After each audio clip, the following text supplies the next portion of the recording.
All right, so today we're going to dive deep into something I know a lot of you are really curious about. Oh, yeah. Kourtney Kardashian and her on-again, off-again relationship with the keto diet. Fascinating stuff. Yeah, and you guys sent in a ton of articles about this from, like, People, Women's Health, even her own website push. Wow. So we're going to try to figure out what this diet even is, first of all, why she keeps going back to it, Right. and, what are the potential benefits, downsides, all that good stuff. Totally. Let's break it down. Okay, perfect. To help us do all that, we've got our expert on nutrition and celebrity health trends. Hey, everyone. Ready to get into it. Awesome. So one of the first things that I noticed was just how often Kourtney has done this keto thing. Yeah. I mean, the articles mentioned her try as far back as 2017, then again in 2019, 2020. And like every time she's saying, my body never looked better, Whoa. which is, pretty bold statement, Yeah, it is. especially from someone who's, constantly photographed. Right. Always in the public eye. So it seems like she really finds something compelling about it, enough to keep doing something this restrictive. Yeah, I think this actually touches on something really interesting about like celebrity culture and how people are always looking up to these figures and wanting to, attain that same level of, I don't know, ideal image or whatever. Totally. Like Kourtney's saying, her body has never looked better on keto. For some people, that could really influence how they see themselves and what they think their body should look like. That's a great point, because what works for one person, especially with all the resources celebrities have, might not be the right fit for everybody. Exactly. So, okay, let's back up for a second and talk about what the keto diet even is. Yeah, good idea. So what is it, in a nutshell? Okay, so the keto diet is all about basically shifting your body's main source of fuel from carbs to fat. Okay. And it does this by like drastically cutting carbs and replacing them with lots and lots of fat. Yeah. Usually it's around like 70% of your calories from fat, 25% from protein, and only 5% carbs. Wow, that's low. Yeah, and that basically forces your body into this state called ketosis, Okay. where it starts burning fat for energy instead of those carbs. So instead of getting energy from, like, bread and pasta, Yeah. your body's running on fat. Basically, yeah. And that's why people are both like praising and criticizing keto. I can see that. Because on the one hand, it can lead to really fast weight loss. Uh-huh. It might help with sugar cravings. Even some people say it helps with mental clarity and energy. But the long-term effects, especially the risks, it's still kind of being researched. So, like, while Kourtney's talking about how amazing she feels on it, we should also be aware that it's not, like, a totally settled science. Yeah, there's still a lot we're learning about it. Okay, that makes sense. Now, what I'm really curious about is what she actually eats on this diet, because the articles mention some pretty interesting stuff about her keto meal plan. Oh, yeah, definitely. Can we get into that? For sure. So it seems like her day usually starts with this avocado smoothie. Okay, classic keto, right? Yeah, avocado smoothies are pretty common on keto, but hers has got some like unique ingredients. Oh, really? She adds stevia for sweetness, of course, Yeah. but also MCT oil for energy, bone broth powder for like extra nutrients, and blue-green algae for its antioxidant properties. Hold on. MCT oil, bone broth powder, blue-green algae. Like, what even are those? I've heard of some, not others. Right. It's easy to get lost in the ingredients sometimes. Yeah. Okay, so MCT oil is medium-chain triglycerides. Okay. Which is a type of fat that your body like digests really easily and turns into energy. Got it. Bone broth is basically simmered bone marrow. Okay. And there's like some debate about how beneficial it actually is, but people say it's good for like collagen and gut health. Interesting. And then blue-green algae, which Kourtney seems to love. Yeah. It's a type of cyanobacteria that's like packed with nutrients and antioxidants. So even within a strict diet like this, there's room for, like, variety and personalizing it? Yeah, totally. It looks like she's focusing on, getting a lot of nutrients, even with the restrictions. I like that. Yeah. And for lunch, she usually has this big chef salad with turkey, greens, and egg whites. Pretty standard keto stuff. Yeah, very typical. Lots of protein, low-carb veggies. So far, so keto. What about dinner? Dinner is also pretty simple. Chicken or salmon with cauliflower or broccoli rice. Ah, the classic keto swaps. Right, getting that volume and those nutrients without all the carbs from regular rice. Exactly. Okay, so this is all sounding very, like, clean and regimented. Yeah. But what about snacks? I feel like that'd be the hardest part. It definitely is, and from what I saw in the articles, she's very strict about snacking. Really? But she does allow herself a few things, like green tea, Mm-hmm. caffeine, Okay. bone broth sometimes for something warm and savory, Makes sense. and then a handful of nuts like walnuts or pecans. Good source of healthy fats. Exactly. So it's a lot of protein, healthy fats, and very, very limited carbs. Yeah, that's the foundation of her keto approach, but there's more to it, right? Yeah. She also does intermittent fasting. Yes, that's another big part of it. So remind me, what exactly is intermittent fasting? Basically, it's cycling between periods of eating and not eating. Gotcha. And Kourtney usually does like a 14 to 16-hour fasting window after dinner. So no breakfast. Pretty much, yeah. Wow. And then once a week, she does a full 24-hour fast. Oh, wow, that's intense. I know, right? And during that time, she only has bone broth, water, and green tea. That's dedication. It is. And there's actually some research to suggest that combining it with keto might be beneficial. Like what kind of benefits? Like less inflammation, maybe lower risk of diabetes, things like that. Interesting. But again, the long-term effects of combining them are still being studied. Right, still figuring it all out. Exactly. So it's not just about what she's eating, but also when she's eating. Yeah, definitely. And it's not random, by the way. One of the articles said her doctor actually recommended she do keto in the first place for a very specific reason. Metal detox. Wait, really? To detox from metals? Yeah, it said she had high levels of mercury and lead, and keto was suggested as a way to, like, get rid of them. That's a pretty bold claim. Yeah, and it definitely brings up some questions. Definitely. I'm curious to hear your take on all that, especially with all the hype and controversy around keto in general. Oh, for sure. Lots to unpack there. We'll dive into all that in part 2. So about that whole keto detoxing you from heavy metals thing. Yeah, that was a pretty wild claim. I know, right? Like, keto can get rid of mercury and lead. You kind of got to wonder about that. Totally. Especially since those detox diets and cleanses are usually, like, side-eyed by scientists and stuff. Right, they can be pretty controversial. So what's the deal with this? Well, there is some research that shows, like, some foods can help your body's natural detox process, you know?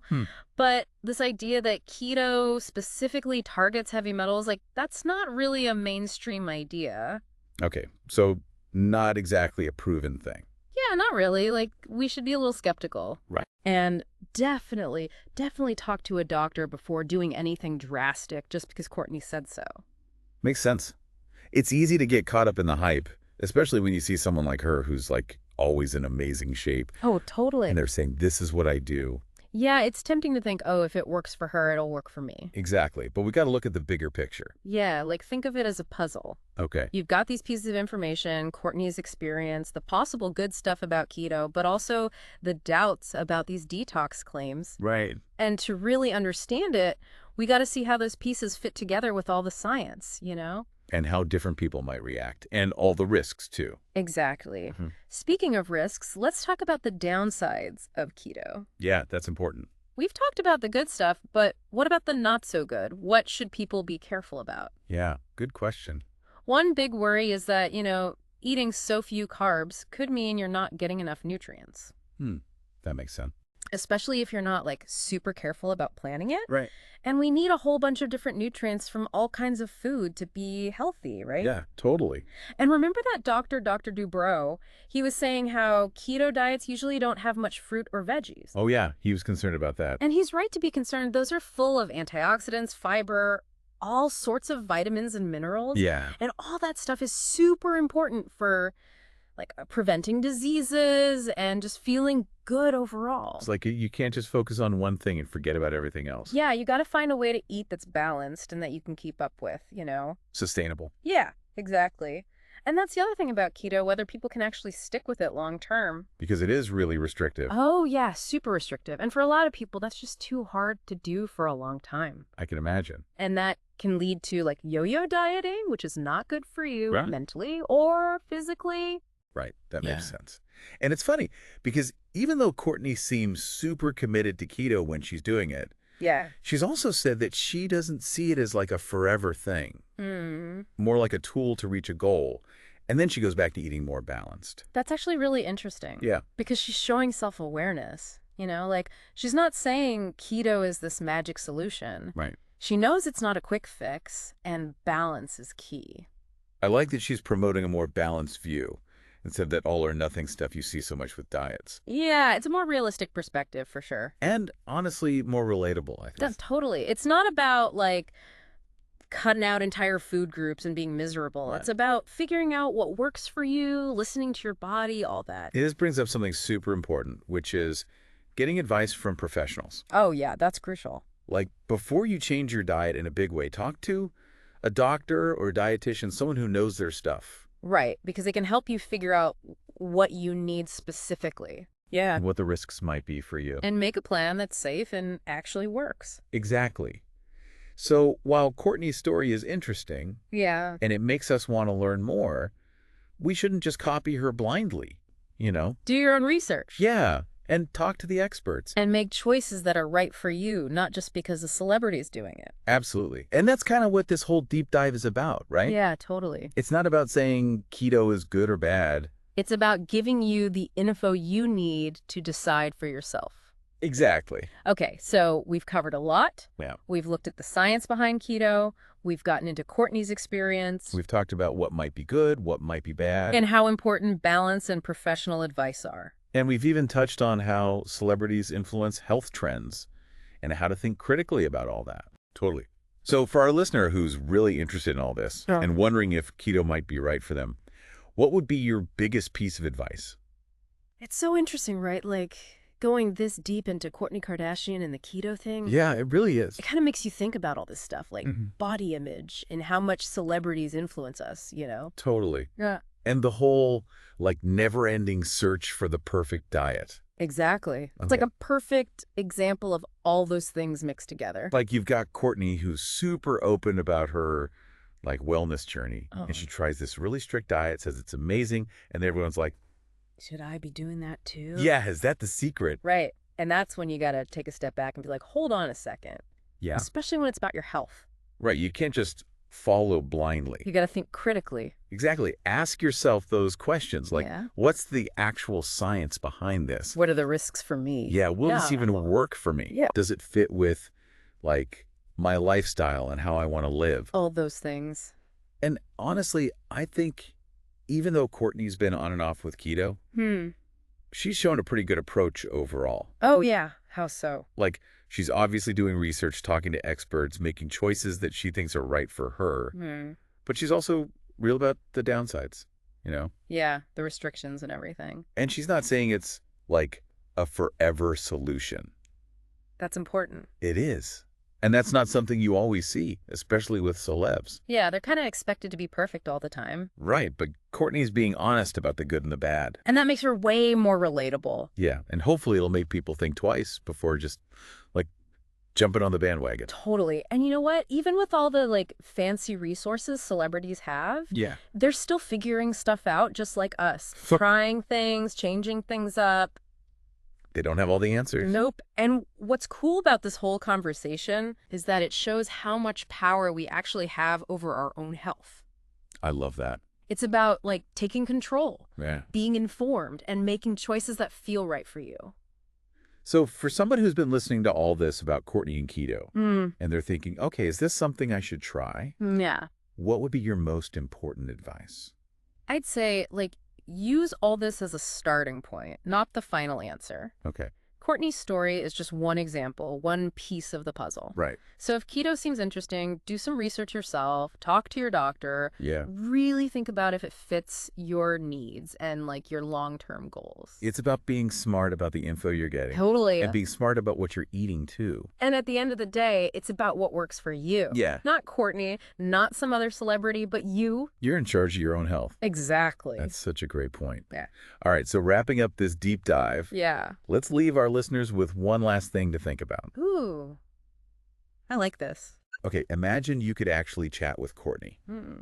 Not as a celeb, but just as, like, another person who's into health and wellness. Okay. What would you ask her about keto? What would you want to know that might help you on your own journey? I love that.